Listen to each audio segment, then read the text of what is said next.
para naman sa ating fuel update, ito, matapos na magbawas ng katiting na bawas presyo noong nakarang linggo, ito, dagdag pahirap na naman sa mga motorista ang malaking pagtaas ng presyo sa mga produktong petrolyo na ipinatupad kahapon. Dismayado na naman ang mga tsuper ng jeep at tricycle driver sa sunod-sunod na taas presyo ng produktong petrolyo na ito na ang pang-anim na beses na taas presyo ngayong taon. Nagdagdag ng presyo ng 1.50 bawat litro sa gasolina at 1.30 naman ang itinaas sa diesel. 1.40 naman ang kada litro sa presyo ng kerosene.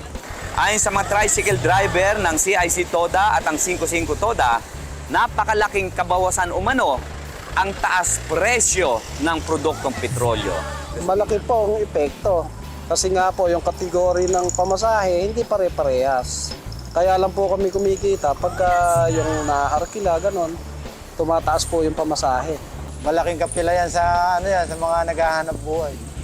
Tsaga-tsaga na lang. Parang ang binubuhay lang namin gasolinahan. Sa ngayon, ang presyo ng diesel dito sa Petron, Kapitan Pepe, ang kanilang diesel ay nasa 57.55 bawat litro at ang kanilang gasolina ay nasa 62.85 hanggang 63.85 bawat litro. At dito naman sa Fuel Talipapa, ang kanilang diesel ay nasa 54.20 at ang kanilang gasolina ay nasa 59.85 hanggang 60.15 bawat litro. At dito naman sa aking kinatatayuan ngayon, itong Cleantech 55, ang kanilang diesel medyo mababa ng konti, nasa 53.90 at ang kanilang gasolina ay nasa 60.20 hanggang 60.50 bawat litro. Ayon sa Department of Energy, ang pagtaas ng presyo ng petrolyo ay bunsod na rin ng pabago-bagong presyo ng pandaigdigang merkado. Kasama si Jeff Gonzalez at si Jeremy Ramos, Smile sa Petron III, para sa Balitang Unang Sigaw.